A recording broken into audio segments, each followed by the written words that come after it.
The use of a rotary evaporator is a common skill in an organic chemistry laboratory. Rotary evaporation is used where solvents have such a high boiling point that heating them up may cause their solute dissolved in them to decompose. Some solvents are also inflammable, so using a Bunsen flame is not a good idea. That's why we use a water bath.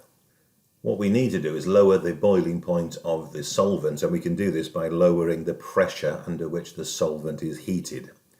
So we use a closed system, sucking out gas molecules from the apparatus, that's the air and some of the solvent vapor. We can reduce the boiling point of the solvent considerably. It's then easier to distill out the solvent and leave the solute in this case behind. The apparatus is made up of a few distinct parts. Firstly, there's a vacuum pump to be able to remove vapor from inside the apparatus. Secondly, there's a water bath. Thirdly, there is a Liebig condenser, and here we have one fitted with 2 spirals of chilled water from a chilled water supply.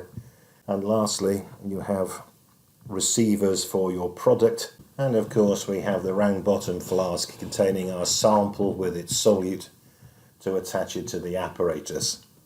This is the part that is sent to rotate and then gets lowered into the water bath. The rotation is to ensure that there is an even spread of solution in contact with all the surface area of the flask at any one time. This makes the process more efficient.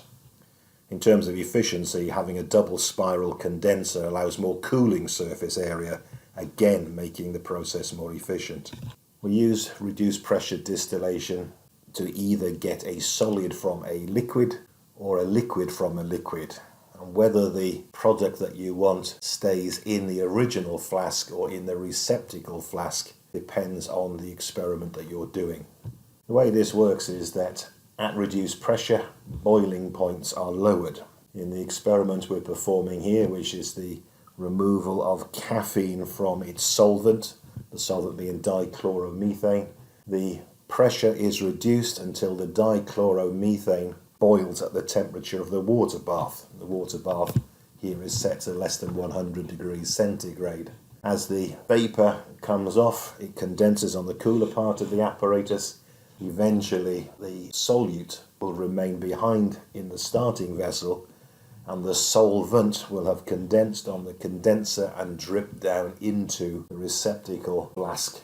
To get the sample out, we need to stop the rotation, having raised the sample out of the water bath, bleed some air back into the apparatus so that the pressure is the same inside and outside the flask. Of course, we have to turn the pump off for that to happen, and then we can easily release the flasks that we're interested in.